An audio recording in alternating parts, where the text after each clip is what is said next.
Bienvenidos a una entrega más de la Palabra de Dios. Hoy tenemos el título de este mensaje, que es la terminación de una miniserie de 3 y se llama ¿Cómo dejar de ser del promedio?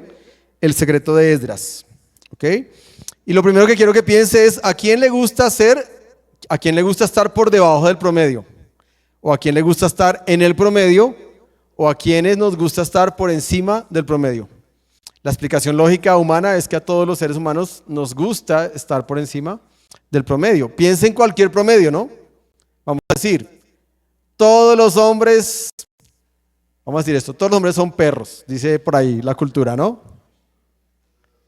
Entonces la pregunta es, ¿usted quiere ser del promedio? No, ¿verdad? Usted quiere estar por encima del promedio, ¿verdad? ¿Re perro? No, pongo un ejemplo duro para que usted piense de lo que quiero hablar hoy, ¿no? Vamos a pensar en los que jugamos tenis. Entonces uno dice, ¿quiere jugar tenis dentro del promedio de los que todos juegan? ¿O usted se está esforzando para estar por encima del promedio? Entonces ponga cualquier ejemplo, solamente dejo esta pregunta porque claro, usted está diciendo, ¿cómo así? Pues sí, obvio, todos queremos estar por encima del promedio. La respuesta, y lo voy a decir con estudios así muy rápido y vamos entrando en el tema, es que el promedio es que un cristiano que asiste a la iglesia regularmente tiene contacto con la Biblia 30% en el mes. O sea, ¿cuánto es el 30% de 7 días a la semana? 2 días. 2 días, o sea, el día que viene a la iglesia y un día más.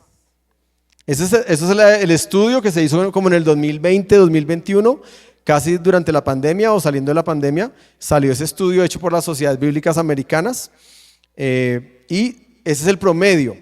Ahora, lo que yo quiero hablarle ahorita es un poquito de la historia del pueblo de Israel, ¿listo? Del pueblo judío. Voy a darle un contexto muy rápido y hay un ciclo que se repite. Y yo lo puse así, el ciclo eterno, ¿no? Porque cuando usted lee toda la Biblia y todo el Antiguo Testamento y hasta el Nuevo, usted encuentra que es un ciclo eterno donde el pueblo de Israel estaba ahí como en un bucle, metido, encerrado, y comenzaban empecemos por allá, ¿no? Vamos a ir a Deuteronomio, no busquen la Biblia, solamente tengan presente ese libro. En el Deuteronomio, Dios escoge a Moisés y le da la ley, ¿no? Sube al monte, le escribe con el dedo de Dios los 10 mandamientos, conoce los 10 mandamientos, esos 10 mandamientos en Deuteronomio se convierten en 654 mandamientos o rituales que tenían que hacer, todos los sacrificios, todos los días de reposo, todas las celebraciones, todas las fiestas, todos los rituales de purificación, etcétera, etcétera. Eso está en Deuteronomio. Y Dios se lo entrega a Moisés. ¿Para qué? Para que Moisés se lo enseñe al pueblo. ¿Listo? Y Moisés hizo muy juiciosamente la tarea. ¿Pero qué hizo el pueblo? Entonces vamos al segundo. Entraron a la tierra, y no fue sino que entraron a la tierra, y de una se les olvidó todo lo que Moisés les había enseñado. Moisés se murió antes de entrar a la tierra, quedó Josué. Josué entra como conquistador. Josué se engorila o se desvía y se vuelve un fanático de la conquista, pero se olvida de cosas importantes y se olvida de formar líderes que continúen en la siguiente generación. Y por eso después de Josué, dice Jueces capítulo 2, cuando murió la generación de Josué, se levantó otra generación que no sabía nada de lo que Dios había hecho con ellos en el desierto, ni de cómo los había proveído maná, codornices, la ley y todo lo demás, y ese pueblo hizo todo lo malo. Y entonces ese pueblo se alejó de la palabra de Dios y empezaron a vivir a su ley. No a mi ley, el de Argentina, sino a su ley. Entonces el pueblo se aleja, omitieron la palabra de Dios, empezaron a vivir como ellos quisieron y sobre todo hicieron algo que tiene que ver hasta Esdras. ¿Qué fue lo que más hicieron? Se mezclaron con las razas y empezaron a tener matrimonios mixtos. Cuando se habla de matrimonios mixtos es el pueblo de Israel con pueblos de otras culturas, que en Deuteronomio estaba súper claro que no se podía. Dios les dijo, cuando lleguen y conquisten, maten a todos. Pero los israelitas dijeron, ay no, pero pobrecitos, dejemos a unas mujeres tan como bonitas y de pronto las podemos tener hijos con ellos y pueden ser hijos interesantes, lindos. Resulta que no. Y eso pasa de generación en generación. Entonces se alejan. ¿Cuál es la consecuencia? Es que son esclavizados. Cada vez que el pueblo de Israel caía en ese momento de querer vivir a su ley, los robaban, los atacaban, se levantaba oposición y los terminaban esclavizando. Esclavizando. Esa palabra esclavizando es importante hoy para su corazón. ¿Sí? Entonces, después de que estaban allá esclavos y vueltos nada, entonces empezaban a clamar algunos, el remanente, los que tal vez decían, oiga, sí, la embarramos horrible con Dios, olvidamos la palabra, y empezaban a clamar, y Dios levantaba algún líder, y ese líder venía como para decirle al pueblo, oiga, venga, se nos olvidó los mandamientos, se nos olvidó la ley, nos olvidamos de la palabra, la sacamos de nuestra vida. Y ese líder hacía que el pueblo volviera a recibir la palabra, volvía y se la enseñaba. Y eso pasaba una vez, 2 veces, 3 veces. Basta con ver el libro de Jueces para ver cuántos jueces pasaron. No me acuerdo el número ahorita, pero me acuerdo que Jaime Valentín hizo un estudio el año pasado, creo, y dijo de este ciclo, y dijo, no sé, pasaron 30 jueces en no sé cuántos años y pasaba exactamente lo mismo. Después de los jueces ya no fue los jueces, después fueron los reyes, ¿no? Entonces entramos al tiempo de Saúl, después vino David, después vino Salomón y ahora estamos llegando al momento del exilio y resulta que en el exilio pasa lo mismo. Lo que estamos leyendo en Esdras o lo que leímos esta semana en Esdras es exactamente lo mismo. El pueblo, y de hecho en un periodo más corto, ¿no? Zorobabel vino, voy a decir esto muy importante, Zorobabel y Esdras no se conocen. Quien reconstruye el templo es Zorobabel. ¿Por qué? Porque Esdras viene 60 años después. ¿Ok? En esos 60 años suceden cosas lindas, como que, por ejemplo, Esther se casa con Jerjes.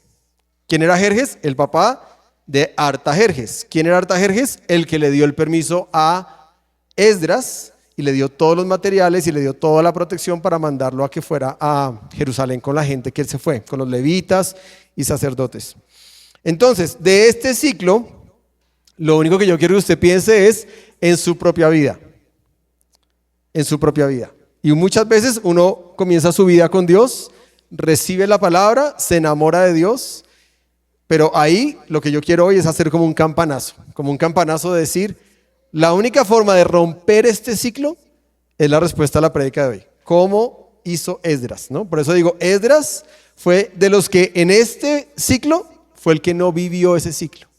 Entonces por eso hoy quiero resaltar el nombre de Esdras, porque cuando usted lee Esdras y dice que hubo matrimonios mixtos, lo que más me aterra a mí es que Esdras encuentra que sacerdotes, levitas, cantores, gente del común del pueblo, hombres judíos, todos se habían casado y habían tenido hijos con mujeres. Y yo le decía a mi esposa, lo que pasa es que hay que entender el contexto. Cuando dicen que eran cananeos, jebuseos, fereceos y todos esos, es como si yo me casara con una mujer, yo siendo un sacerdote, es como si yo me casara con una mujer espiritista. Piensa en ese contexto. Entonces yo como un sacerdote de Dios, conociendo la ley, me caso con una mujer espiritista, que lo que quiere hacer es vudú, rituales, sacrificar animales a los dioses raros, decirle que de pronto a un hijo hay que pasarlo por el fuego y cosas de esas, y yo ahí casado con esa mujer.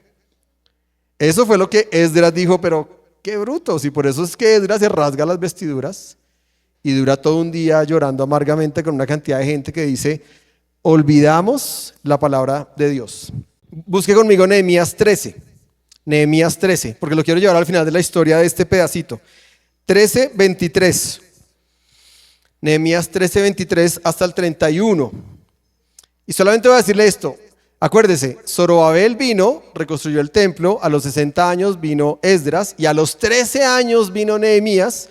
Y Nehemías hizo una cantidad de cosas y cuando termina, este es los últimos versículos de Nehemías, es lo que vamos a leer. Nehemías ya terminó la obra, mire lo que él encuentra, dice, por el mismo tiempo me di cuenta de que algunos de los hombres de Judá, ¿qué hicieron? O sea, otra vez el ciclo. Hacía 13 años Esdras había limpiado esto, pero otra vez se han casado con mujeres de Adot, de Amón y de Moab. Además, la mitad de sus hijos hablaban el idioma de Asdod o de algún otro pueblo y no podían hablar en absoluto la lengua de Judá, o sea, el hebreo. Y cuando uno aprende el idioma de su casa, pues su identidad, chao. Si yo tengo hijos y mis hijos se dedican a hablar inglés y se les olvida el español, ustedes van a empezar a decir, oiga, sus hijos ya no parecen colombianos. ¿Por qué? Porque su identidad se pierde. Dice acá, ¿no? Me gusta lo que hizo Nehemías, fue un poco radical. Dijo, de modo que confronté a los hombres y pedí que cayeran maldiciones sobre ellos. Y Nehemías no era un sacerdote, ¿no? Golpeé a algunos y les arranqué el cabello. O sea, Esdras fue decente. Esdras les dijo, divórciense, sean responsables con esos hijos, miren a ver cómo los van a mantener, pero ustedes tienen que cortar de plano eso porque ahí hay un yugo desigual terrible. Y si ustedes siguen acolitando eso, la historia, el ciclo, nos va a demostrar que eso va a seguir y a seguir. Luego dice, los hice jurar por el nombre de Dios que no permitieran que sus hijos o sus hijas se casaran con la gente pagana de la región. Y miren lo que dice Nehemías tan inteligente, dice, ¿acaso no fue exactamente eso lo que llevó a Salomón, rey de Israel, a pecar? O sea, Nehemías está hablando del hombre más sabio que ha estado sobre la tierra, que se llama Salomón. Y está dando una clave de por qué Salomón cayó. ¿Cuál fue la causa? Como dijo el filósofo Vives, las mujeres, ay qué vaina. Dice así, exclamé, no había rey de ninguna nación que pudiera compararse con él, con Salomón. Dios lo amaba y lo hizo rey sobre todo Israel, pero incluso él fue inducido a pecar por sus mujeres extranjeras. ¿Cómo pudieron siquiera pensar en cometer esta acción pecaminosa y ser infieles a Dios al casarse con mujeres extranjeras? Uno de los hijos de Joiada, hijo de Eliasib, el sumo sacerdote, se había casado con la hija de Sanbalat, el horonita, por lo cual lo expulsé de mi presencia. O sea, por eso digo que ahí el promedio era que hasta los sumos sacerdotes estaban metidos en ese bucle, repitiendo y repitiendo la historia y desviándose. Dice, así que expulsé, versículo 30, y ahí termina el libro de Nehemías, así que expulsé todo lo que fuera extranjero y asigné tareas a los sacerdotes y a los levitas, asegurándome de que cada uno supiera lo que tenía que hacer. También me aseguré de que llegara el suministro de leña para el altar y las primeras porciones de la cosecha en los tiempos establecidos. Y termina con esta frase, recuerda esto a mi favor, oh Dios mío. O sea, como que ese líder hizo eso, ¿no? Cogió a la gente del cabello, los golpeó, los maldijo, pero al final como que dijo, Señor, no, recuerda que yo fui radical. Si no logro cambiar mis generaciones, yo por lo menos me paré en la raya. ¿Qué creen que pasó los demás años? El ciclo se repite. Y cuando vino Jesús, seguía el ciclo y ahora peor, porque ahora sí conocían la Biblia, pero totalmente tergiversado, ¿no? Por eso Jesús les dice, sepulcros blanqueados, ciegos, guías de ciegos, le dice así Jesús a los hombres que conocían la Biblia en ese momento, ¿no? ¿Cómo hizo Esdras para no ser del promedio de judíos que se mantenían en ese ciclo? ¿Cómo hizo? Y ahí con eso vamos a contestar, es muy sencillo. La fórmula es Esdras 7:10. Busque por favor Esdras 7:10. Ahí está, sencillito y conciso. El cómo. ¿Cómo hizo Esdras para no caer en ese bucle o en ese ciclo eterno que todo el mundo caía, desde los sacerdotes, levitas, hasta los hombres del común? Entonces dice Esdras 7:10. Así fue porque Esdras había decidido estudiar y obedecer la ley del Señor y enseñar sus decretos y ordenanzas al pueblo de Israel. 3 cosas que hizo Esdras. Número 1, se había decidido a estudiar la palabra de Dios. O sea, se dedicó. Ese verbo decidido es que se afirmó, se determinó. No fue blandito con eso, no fue como que dijo, bueno, voy a leer un día sí, un día no. Si yo leo un día sí y un día no, pues yo soy del promedio. Pero por eso el mensaje de hoy es cómo no ser del promedio. El secreto de Esdras es que él se dedicó a estudiar la palabra de Dios. En el libro de Hechos encontramos cuando la iglesia comienza a crecer Y los apóstoles comienzan a tener muchas cosas en que pensar y entonces critican, a ellos los critican y sale una respuesta, ¿no? Hay que nombrar diáconos. Y se nombraron a unos diáconos para que sirvieran, ¿no? En las mesas y otras cosas. Pero ¿cuál era la razón de eso? Dice la palabra, para que los apóstoles se pudieran dedicar a dos cositas. ¿Cuáles? La oración y el estudio de la palabra. Tengo un amigo, yo digo amigo porque no digo el nombre, pero yo me imagino que muchos de ustedes dirán, ya sé cuál es ese amigo. Tengo un amigo que siempre me saca ese versículo todo el tiempo. Cuando él me ve haciendo muchas cosas me dice, José Luis, no te descuides, no pierdas el foco de tu ministerio. Tu ministerio son dos cositas, orar y la palabra. Tal vez por eso es que la predicación es como que tiene ese celo, porque pues de alguna manera es como el ministerio principal de un pastor o de un ministro ordenado en la iglesia nazareno, es predica la palabra. Sí, de pronto uno se puede ir por otros caminos o hacer otras cosas, hay mucho que hacer, pero esa debe ser la prioridad. Entonces Esdras se había dedicado por completo a estudiar toda la palabra de Dios. Número 2, en ese mismo versículo, dijo que se dedicó a obedecerla, o sea, a ponerla en práctica. Porque sí, muy chévere estudiarla, ¿no? Chévere estudiarla y saber mucha teología y leerla y aprender hebreo y griego y aprender a hacer exégesis y todo esto, muy chévere, pero lo más difícil es ponerla en práctica. Creo que aquí algunos de ustedes dijeron coherencia, y la coherencia es justamente eso, es poner en práctica. Esdras se volvió un hacedor de la palabra, no solamente un oidor, que dice Santiago, ¿no? No seamos oidores de la palabra, sino que seamos también hacedores. Y número 3 es que se dedicó a enseñarla. Entonces, aquí tengo varios que saben de pedagogía. Y el grado, hay una pirámide, no me acuerdo si es la pirámide de Bloom, creo que se llama así, que dice que el mayor momento en que yo aprendo algo es cuando yo aprendo a enseñarlo. Cuando yo me desafío a tener que enseñarle a alguien, en ese momento yo mismo llego a mi máximo nivel de aprendizaje. ¿Sí? Dice, por ejemplo, si usted hoy me está escuchando, usted solamente escuchándome, tal vez usted está reteniendo el 5 o 10%. Si usted está viendo una figura que tal vez le queda como un recuerdo, tal vez eso sube otro 5%. Si usted está tomando notas, eso sube como otro 15%, o sea que ya vamos como en un 30%.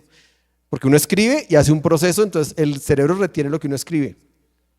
Pero sigue subiendo, llega un momento en que dice que si usted lo conversa o hace grupos y habla de ese tema, todavía sube más. Pero el máximo porcentaje es cuando usted es capaz de enseñarlo a otros.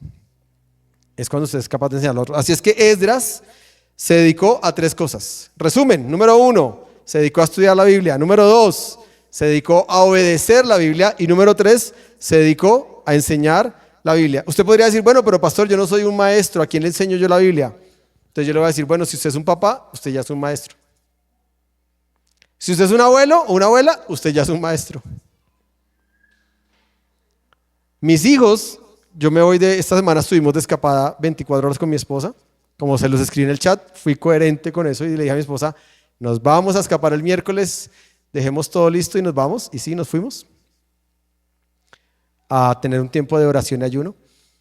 Así es que cuando llegamos, mis hijos se quedaron con sus abuelos paternos y ellos llegan y nos cuentan, nuestros abuelos nos sentaron y nos contaron y el abuelito dijo que él te conocía a ti desde que tú tenías como 15 años, no sabíamos eso, papá, ¿cómo es eso que el abuelo te conoce desde que tú tenías, o sea, el abuelo Dari? ¿Por qué? Porque los abuelos enseñan. Entonces, si usted está pensando, bueno, yo no soy un maestro, yo le digo, usted sí es un maestro. Si usted tiene hijos, usted ya es un maestro. La pregunta es, ¿cómo le va a enseñar a sus hijos? Ahí está la pregunta. ¿Qué dice la Biblia? Y aquí lo quiero enamorar. Lo quiero enamorar de la Biblia. ¿Qué dice la Biblia sobre los beneficios de pasar tiempo en ella? Es decir, la misma Biblia dice todos los beneficios que usted puede tener pasando tiempo con ella. Antes de decir lo que la Biblia dice, voy a decir lo que muchos estudiosos y eruditos dicen, número uno, dicen que después de la pandemia leer la Biblia más de 4 veces a la semana es un blindaje para enfermedades mentales o emocionales. Solo con leerla más de 4 veces. Eso es lo que dicen los estudios, pero yo le voy a decir lo que la Biblia dice. 5 cositas. Número uno, la Biblia dice que si usted pasa tiempo con ella todos los días, usted va a tener crecimiento espiritual y nutrición. Es lo primero que usted va a tener. Crecimiento espiritual y nutrición. Jesús dijo en Mateo 4:4, no solo de pan vivirá el hombre, sino de ¿qué? Toda palabra que sale de la boca de Dios. Y primera de Pedro 2:2, voy a decirlo muy rápido, dice que debemos desear como niños recién nacidos la leche espiritual no adulterada para que por ella crezcamos para salvación. Es decir, ¿usted quiere crecer en Dios? ¿Qué tiene que hacer? Leer y meditar en la palabra de Dios todos los días. Número 2, otro beneficio que la Biblia dice, guía, corrección y sabiduría. Dice el Salmo 119:105, lámpara es a mis pies tu palabra y lumbrera a mi camino. Si usted está perdido, confundido o en medio de un hoyo oscuro en su vida, pasando a cualquier situación, ¿dónde cree que va a encontrar guía? Lumbrera es a su camino. Dice 2 Timoteo 3:16 que toda, haga conmigo así, toda. Eso, haga un circulito, toda, muy bien. ¿Por qué le quiero hacer ese ejercicio? Porque 2 Timoteo 3:16 dice que toda la escritura es inspirada por Dios y es útil para instruir, para redarguir y para corregir en justicia, a fin de que nosotros estemos enteramente preparados para toda buena obra. ¿Por qué le hice el ejercicio de hacer así? Porque, no tengo que ser profeta, pero a veces uno dice, qué pereza leer Reyes. Cuando la iglesia llegue a Mateo, ahí yo me conecto con el devocional. Qué pereza leer Ezequiel, eso está muy latigudo. Yo prefiero cuando lleguemos a los Salmos, ahí me conecto con el devocional. Y se nos olvida este versículo, toda la escritura, toda, Ezequiel, Isaías, Jeremías, Abdías, Amós, Jonás, Daniel, Oseas, Malaquías, Zacarías, Mateo, Marcos, Romanos, 1 Corintios, Apocalipsis, que fue un libro más debatido para que fuera incluido en el canon bíblico, toda la escritura me es útil. Tercera cosa de para qué sirve la Biblia, qué beneficios hay. Es un poder para santificación y para purificación. A veces como cristianos ya no luchamos con lo bueno y lo malo, pero a veces luchamos entre lo bueno y lo mejor. Esa es la lucha de un cristiano que ya tiene algunos años con Dios. Como que no, ya tengo claro, esto está mal en mi vida, esto no va en mi vida. Pero ahí comenzamos a patinar entre lo bueno y lo que Dios tiene para mí, la voluntad de Dios, el propósito de Dios. Qué difícil eso, y comenzamos como a patinar en esa área. Y es muchas veces el poder para santificación y para purificación lo que necesitamos. Dice en Juan 17:17, dice, Jesús oró, dijo, santifícalos en tu verdad, tu palabra es verdad. Es decir, pasar tiempo en la Biblia es caminar hacia la entera santificación. La exposición a la palabra es la entera santificación. Dice Salmo 119:111, en mi corazón he guardado mis dichos para no pecar contra ti. Cuando yo aprendo la palabra de Dios y la leo y la conozco y voy a pecar, seguramente la voz de la palabra va a estar diciendo, ¡hey! Pilas. Cuarta cosa, cuarto beneficio de la Biblia nos habla de fortalecimiento y esperanza. Dice Romanos 10:17, así que la fe es por el oír y el oír por la palabra de Dios. Si queremos ser fuertes en la fe, la Biblia, pasar tiempo en la Biblia todos los días nos da eso. También dice Romanos 15:4, porque por medio de la paciencia y del consuelo de las Escrituras tenemos esperanza. Y ese tema de la esperanza es un tema que hoy en el mundo se sufre mucho. Porque hoy los mayores temas de depresión o de tristeza profunda o de no saber manejar esa emoción es porque hay una pérdida de esperanza. ¿Dónde encontramos la esperanza para nuestra vida? En la Biblia. Léala todos los días. Comience a pensar en, ahí está mi esperanza. Mi esperanza no está aquí en el mundo, con los problemas, con mis deudas, con el trabajo, con la familia que tengo problemas o con lo que sea. Mi esperanza está en Dios. Y la quinta es discernimiento y transformación de la mente. Dice Hebreos 4:12, y es un versículo muy famoso, ¿no? Dice, porque la palabra de Dios es viva y eficaz, y es más cortante que toda espada de dos filos, y penetra hasta partir el alma y el espíritu, las coyunturas y los tuétanos. Y ahí viene la parte clave. Y discierne los pensamientos y las intenciones del corazón. O sea, cuando yo paso tiempo en la palabra, la misma palabra comienza a decir, oye, esa intención que tienes está mala, quítala. Oye, ese pensamiento que estás ahí manteniendo está malo, quítalo. El solo leerla me está empezando a alertar de eso y trae una renovación mental, y dice Romanos 12:12, que más bien seamos transformados a través de la renovación de nuestro entendimiento. Es decir, ¿cuáles son los que dice la Biblia? Hay 5 beneficios. Hay muchos más, y los sociólogos que hablan de la Biblia hablan de muchos más. Pero por lo menos aquí yo le mencioné 10 versículos claros y directos que dice los beneficios que usted tiene si usted pasa tiempo con Dios todos los días en la Biblia. Ahora, para terminar, quiero que piense en los 5 beneficios que yo mencioné de leer la Biblia todos los días. Son guía, purificación, fe, discernimiento o nutrición. Se lo resumí así, ¿no? Piensa en esos 5 beneficios, a grosso modo. Y quiero que piense cuál de esos 5 es el que usted hoy necesita más. Hoy, hoy es, ¿qué? 23 de noviembre. Usted puede estar diciendo, yo necesito purificación, o yo necesito guía, o yo necesito fe, o yo necesito discernimiento, o yo necesito crecer en Dios. Me siento que no estoy totalmente creciendo, me siento estancado. Eso se llama nutrición.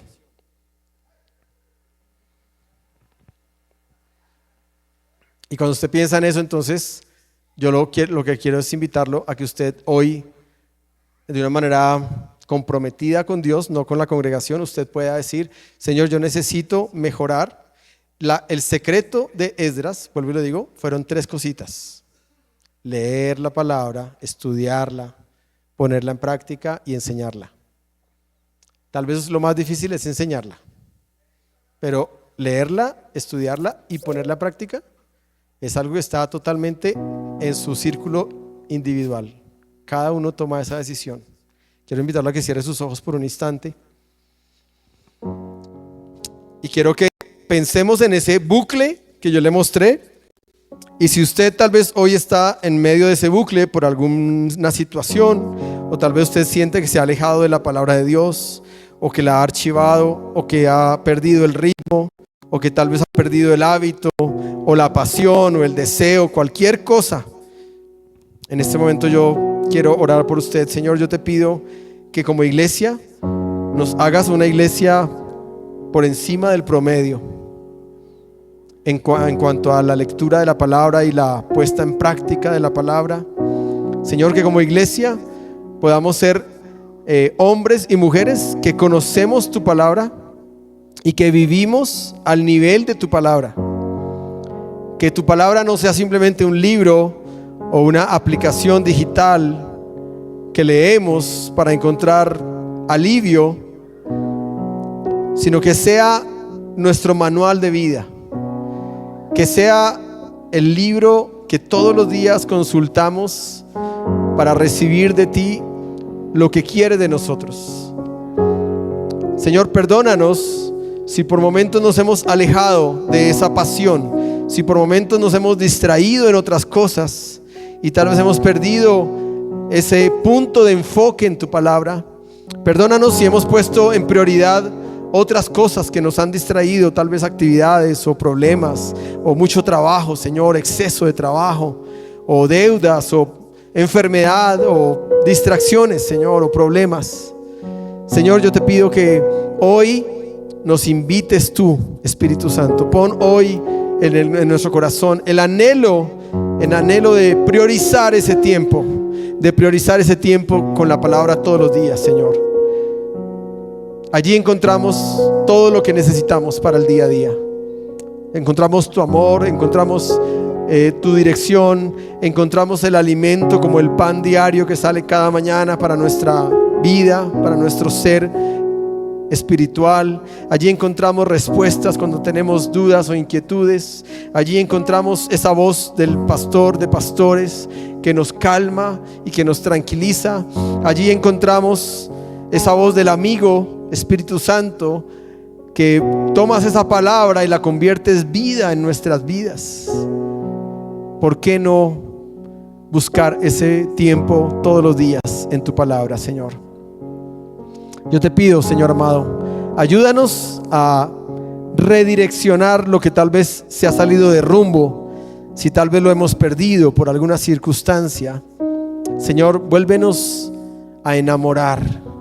Gracias, porque cuando basta con leer estos versículos para entender toda la riqueza que hay en la palabra, todos los beneficios que hay allí, todos los secretos profundos para nosotros, todo el alimento que viene de ti para nosotros, lo que necesitamos. Señor, que no busquemos las respuestas en lugares equivocados. Las respuestas las encontramos ahí en tu palabra.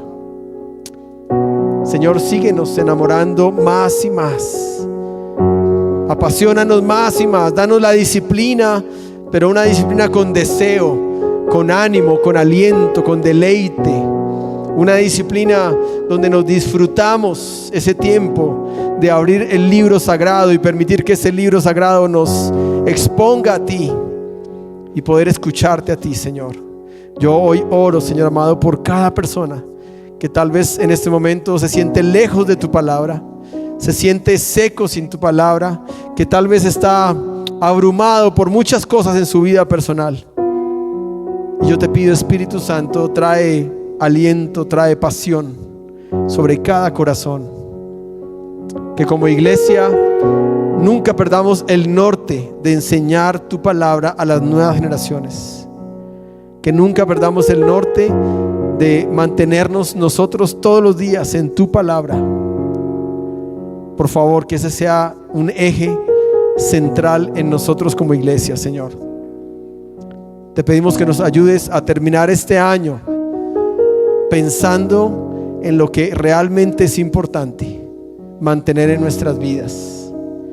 Te damos gracias porque tu palabra es viva y eficaz y es más cortante que cualquier espada de doble filo, que entra y penetra nuestra alma y corta todo lo que tal vez está duro y está arraigado. Tu palabra hoy nos ayuda, nos confronta, pero también nos anima y nos abraza y nos seduce para empezar a regresar.